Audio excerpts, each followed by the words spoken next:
जी जनाब बिस्मिल्लाहिर्रहमानिर्रहीम। दोस्तों की हाल जे खरीद नालो ठीक ठाक हो राजबाजी हो। अच्छा जी सुनाओ कैसे जे मामला सब तरह की खैर नालो। अज एक नवी वीडियो ना हाज़र हाँ। इटली के शहर परातो च एक इंतहाई मुनासब कीमत ते इंतहाई अच्छी लोकेशन और इंतहाई अच्छी क्या बात है। ऐसी लोकेशन के उत्ते होटल रेस्टोरेंट पिज़्ज़ा कबाब जिमें मर्जी कह लो, दो हाल सिटिंग हाल ने, हदूदन 30 बंदियां दी बैठन की जगह ते जनाब बेहतरीन किचन बेहतरीन पोस्ट तो उत्ते तुहानू विजिट कराना वा। दुआवां याद रखे रहा ते लसण वाली अज आ जाओ, तुहाडा मैच पै गया लाले दे नाल। वेखो फिर जिहड़ी करे अल्लाह ज़ात। अस्सलाम वालेकुम जनाब। इटली के शहर के मेन बाजार दे विच मेन शहर दे विच वेखो लोकेशन झाती मारो पूरा बेहतरीन जनाब। जनाब ए आ गया जनाब पिज़्ज़ा कबाब रेस्टोरेंट है जनाब। इन्हों के कोल पहला हाल है, अंदर इंटर होंदे सार जनाब सिटिंग हाल बेहतरीन जनाब। इन्हों का सारा सैटअप लगा हुआ सामने, क्या बात है। अंदर वड़द सार व्यू ही बहुत कमाल का। इत्थे जनाब वो बिरयानी शरयानी ये वो जरा खाना बना के पर डे की लिमिट ना रखते हैं। तो यह पिछे जनाब पिज़्ज़े बनाने कबाब पनीनियाँ वगैरह ये वो सारा सैटअप है लगा होया। ए पिछे दूसरा काउंटर भी है। ये जनाब बड़ा सैटअप कमाल का बनाया हुआ है ना। तो अंदरों भी तुहानू चेक कराना। ओके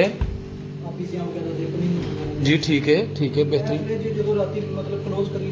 तो उस मटीरियल जो थले रखना ए गैस से चलती जी बिजली ते फुरनो जी बिजली ते ने बेहतरीन। क्या बात लग जाते हैं जनाब। यह आ गया थोड़ा सैकंड जो काउंटर है। ये तो काफ़ी मशीन वगैरह ये वो सारा कुछ सिस्टम आ सकता थोड़ा जी ठीक है। वैस्टर्न यूनियन रिया वगैरह ये वो ओके ठीक है। ये बैक साइड का स्टोर थोड़ा कितने जी? आ गया थोड़ा को स्टोर वगैरह ठीक है जी। और जो को इजाफी समान आया कोक वगैरह ये वो तुम उत्थे रख लिया ठीक है जी। तो यह जी को काफ़ी मशीन पई है ये भी बेची नाल ही जे छोटी है। अच्छा ओके ओके ठीक है। थले तहखाना जड़ा जे ए उधर आओ जी तुम तहखाना वाने। यह जनाब थले जड़ा ना एक स्टोर जो थले भी है तहखाना बड़ा कमाल की जगह वे।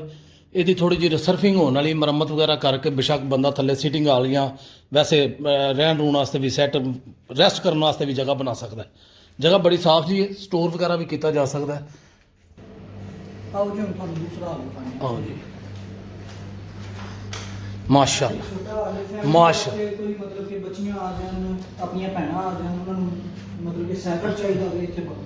क्या बात। इत्थे तुसीं हदूदन 10-12 जी बैठन दे सिटिंग कर सकते।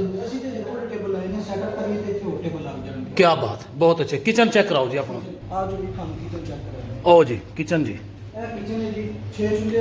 क्या बात है। तंदूर हो गया चूल्हे हो गए बर्तन धोने वाली मशीन क्या बात है। स्टोर जी है क्या बात है जी क्या बात है। ये तो बहुत ही प्यारा जहा निज़ाम है। यानी बर्तन पूरे ते फ्रिज चेक कराओ जरा खोल के। क्या बात है क्या बात हाँ क्या बात नॉर्मल कर रहे हैं ठीक है। कापा भी साफ सुथरा चेक कर लो। मैं कहना जी क्या बात है। फ्रिज ही बहुत साफ सुथरी तो नवी कापा चेक करो जनाब। इंज सोहना तो साफ सुथरा उन्होंने किया होया वेख लो थोड़े सामने में। अच्छा ये फ्रिज जी माशाअल्लाह जो नॉर्मल वगैरह ठीक है जी ठीक है बहुत अच्छे बहुत अच्छे जी जनाब। एक यह जगह ये बंदे नमाज नमूज पढ़नी हो सारा सैटिंग इतने कपड़े वगैरह चेंज करने इन्होंने वैसे नमाज वास्ते तो जोड़ा वक्फा के दौरान स्टे करने वास्ते इन्होंने जगह बनाई हुई है। यह भी बेहतरीन स्पेस है जनाब ठीक है जी। अगर तुम चाहो तो इतने भी सिटिंग हाल बना सकते हो बेहतरीन बन सकते लग सकते हैं। ये बंदे के उत्ते अपने आप डिपेंड करता है।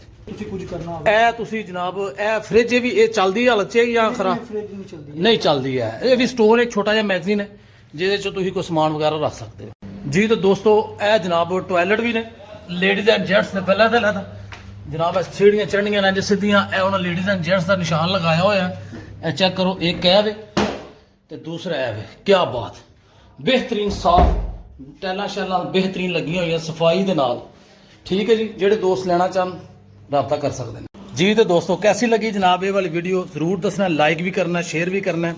ਤੇ ਜ਼ਿਆਦਾ ਤੋਂ ਜ਼ਿਆਦਾ ਦੋਸਤਾਂ ਨੂੰ ਅਪੀਲ ਹੈ ਵੇ ਕਿ ਦੁਆ ਵੀ ਕਰਿਆ ਕਰੋ। ਔਰ ਇਹ ਜਿਹੜੇ ਬੰਦੇ ਹਾਸਦੀਨ ਨੇ ਉਹਨਾਂ ਅੱਗੇ ਅਪੀਲ ਹੈ ਹਸਦ ਨਾ ਕਰਿਆ ਕਰੋ, ਕੋਸ਼ਿਸ਼ ਕਰਿਆ ਕਰੋ।